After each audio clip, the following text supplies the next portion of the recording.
Bismillah, Assalamualaikum warahmatullahi wabarakatuh. Alhamdulillah, wassalatu wassalamu ala rasulillah wa ala alihi wa sahbihi wa mawala amma ba'du. Apa kabar Bapak Ibu? Ibunya cuma satu ini sekarang ya. Alhamdulillah bertahan ya. Masih ada, Alhamdulillah. Nah, Bapak Ibu sekalian, kalau kita ditanya apa mukjizat Rasulullah, jawabannya apa?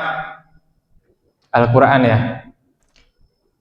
Mungkin tidak sedikit orang yang tidak tahu bahwasanya ada mukjizat Rasulullah selain Al-Quran, yaitu terbelahnya bulan. Yaitu Rasulullah pernah membelah bulan. Kisahnya bagaimana? Jadi pada suatu ketika orang-orang kafir Quraisy datang ke Rasulullah. Terus bilang ke Rasulullah, "Ya Muhammad, tunjukkan kepada kami ayat." Nah, Bapak Ibu, ayat di dalam bahasa Arab secara literally bermakna tanda. Jadi kalau ayat-ayat Allah itu tanda-tanda kekuasaan Allah. Nah, orang kafir minta, "Ya Muhammad, tunjukkan kepada kami ayat." Itu dibelah bulan di hadapan mereka sampai terpisah agak jauh. Kemudian apa? Orang-orang kafir bilang, sihir katanya. Loh, mereka yang minta ayat, diperlihatkan itu terbelahnya bulan, bilang sihir langsung. Tapi masih ada di antara mereka yang bilang gini, "Oke, mungkin ini sihir. Tapi kan kalau memang ini sihir, Muhammad gak bisa dong menyihir semua orang. Seluruh orang di muka bumi gak bisa disihir. Cuma di sini aja yang disihir kalau memang ini sihir. Ya udah, kita tunggu, barangkali ada musafir yang datang dari luar kota, nanti kita tanya kepada mereka, apakah semalam mereka lihat bulan itu terbelah atau enggak?" Itu ada ternyata musafir yang datang dari luar kota, ditanya semua orang-orang ini, "Semalam kamu lihat gak bulan terbelah?" "Iya," katanya. Tapi apakah mereka beriman? Tetap gak juga ternyata.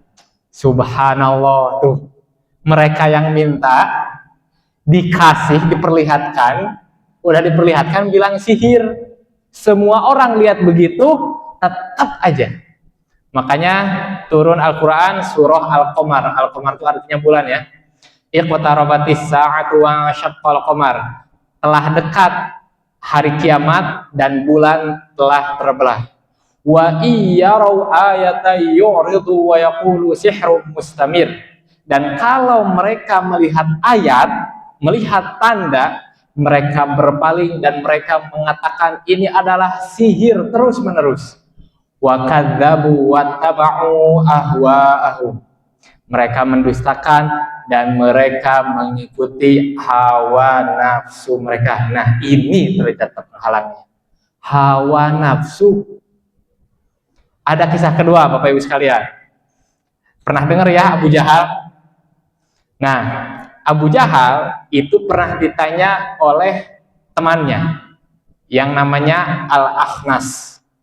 Al-Akhnas tanya ke Abu Jahal, "Abu Jahal," kalau dulu sebelum Abu Jahal dipanggilnya Abul Hakam.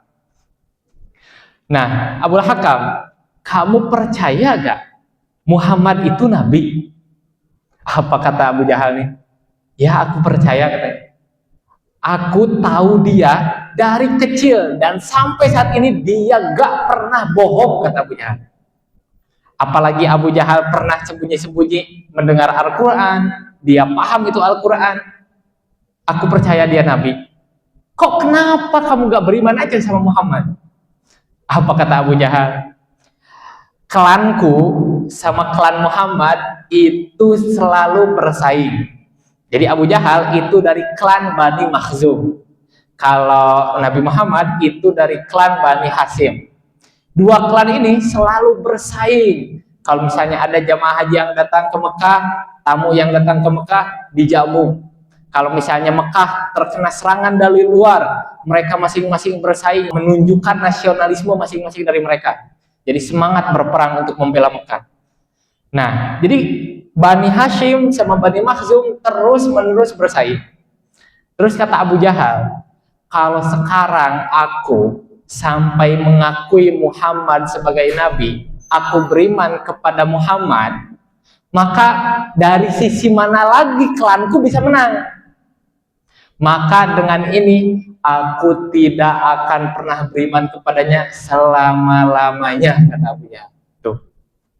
Jadi Abu Jahal lebih mementingkan fanatisme kesukuan daripada keimanan yang sebenarnya dia sudah percaya itu. Jadi Bapak Ibu sekalian, kalau kita dihadapkan oleh dua pilihan, maka lihatlah apakah ini worth it.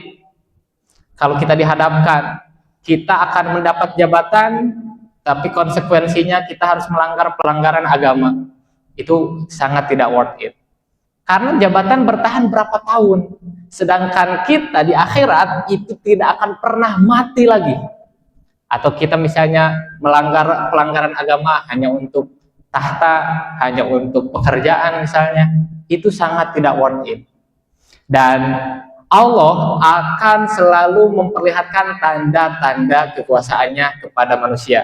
Allah berfirman, sanurihim ayatina fil afaqi wa fi anfusihim hatta yatabayyana lahum annahul haq.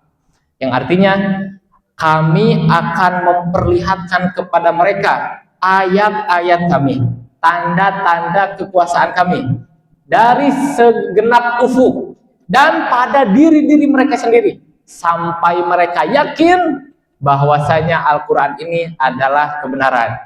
Nah, terakhir Bapak Ibu, saya ini pernah mendengar suatu survei ya, survei pertanyaan yang ditanyakan kepada para ateis yang tidak mengakui Tuhan. Mereka ditanya seperti ini pertanyaannya, kalau sekarang Tuhan menampakkan dirinya, mau gak nurut? Ternyata di atas 90% ateis itu menjawab tetap gak akan nurut. Jadi sebenarnya bukan tanda-tanda yang mereka tidak lihat, tapi hawa nafsu dan kecintaan terhadap dunia. Nah, mudah-mudahan ada manfaatnya.